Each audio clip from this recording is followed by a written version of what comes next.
YouTube, what's your boy? I mean, who's your boy? What's your name? Who's your name? I'm Steve, and this is the Valley Garage.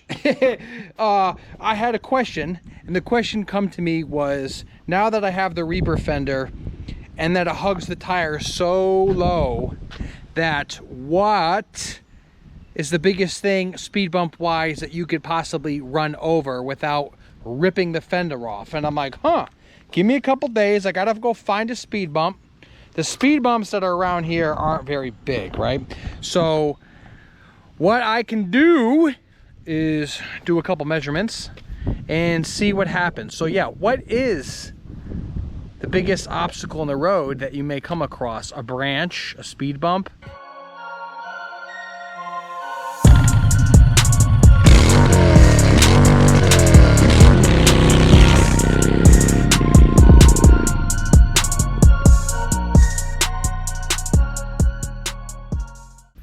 As you know, as a rider, if you see something across the road, you got to hit it perpendicularly, not parallelly, because you will slide with that object. How do I know? Well, even in the woods, I try to vault over basically a telephone pole, and I didn't hit it perpendicularly just because the trail couldn't do it. So I said, I'm gonna get it.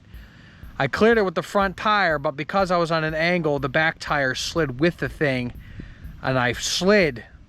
I wasn't going that fast, but when I gunned the gas, it slid about 10 feet down the pole, cracked my phone in half, and I was like, oh man, broke my clutch perch. I was like, I'm in the middle of the woods.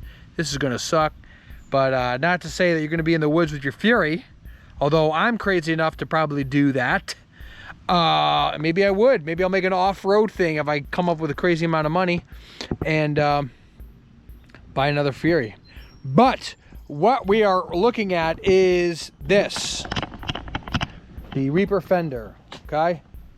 Now, this is a stock 21-inch wheel, and it is on the side stand, so to get that a little bit more aggressive, I'm gonna lower my air ride. The air ride looks to be about high, but I'm a big boy, so when I sit on it, the air ride will come down and we'll make the adjustment, and it will look stock per use. So I hit my little sexy button switch. Drop it like it's hot. Drop it like it's hot. Get my wheel straight as possible. Now look.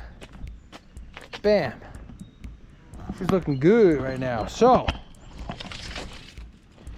blow my kneecaps out. What you're trying to clear, I can't get down. Rig this up in such a way. I love this thing. Okay, so what's the ground clearance? 3 inches. And from this point to the tire, center mass, give or take 9 inches. So you'd have to have a gradual bump. So that would be from entry level up and over and back down. An 18-inch speed bump, give or take 18 inches, 3 inches tall. And again, I'm not riding with it slammed down like that, but right there. And nor are you going to be hitting stuff at high speed. What's that plane? It's a jet. Anyway,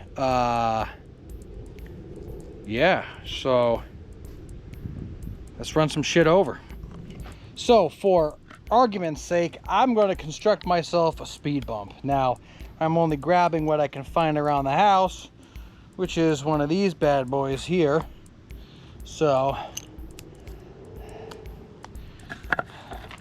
do this real quick. Fire in the hole.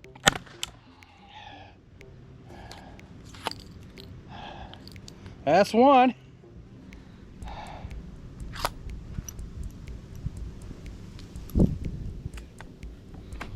Here's 2. Now what you got yourself there is a speed bump. Speed bump, also known as a sleeping policeman in the UK. Anyway, what we're going to do is we're going to simulate running over an extreme speed bump. Now, don't do this at home. I'm a professional motorcycle rider. Hell yeah. So here we go. I'm going to attach my GoPro camera here and talk to y'all for a second and kick the bike over. Now, I got my tight pants on. Everybody knows I got some tight pants. I got some tight pants on. Contact. Okay. So, you're traveling along, minding your business, and uh-oh, you see some debris in the road. Hold on, let me turn around so you can see my debris. You say it as it's spelled, debris, debris. Okay.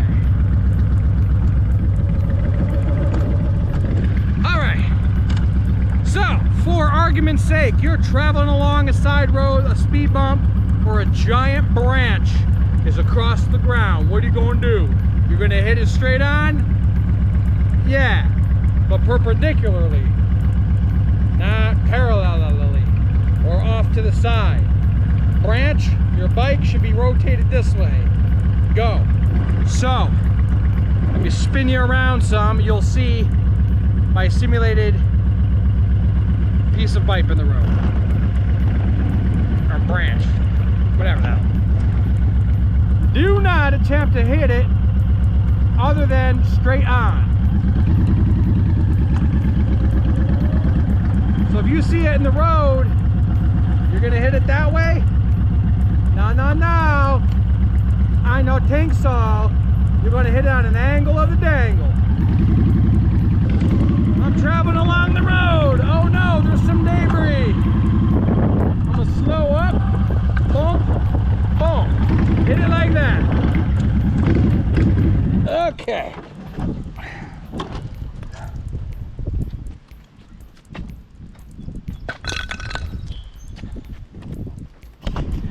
Hit it perpendicularly.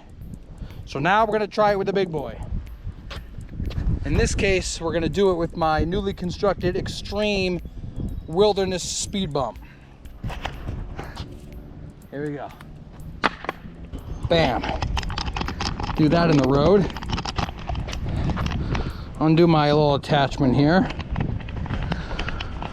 Fold you up some. Get down on the ground like this.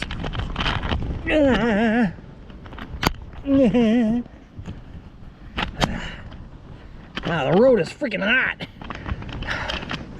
Okay, where are we? Come on. Yeah, okay, I'm gonna run over the big boy. Again, this is the most extreme scenario. You're not gonna find a speed bump this sharp, but if I can clear it, then you know it can go basically over anything.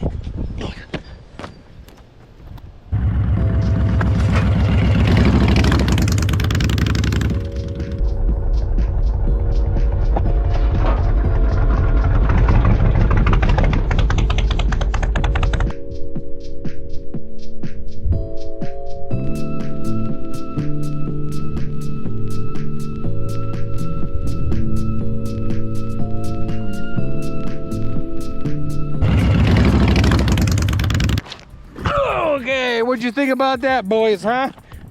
My simulated speed bump.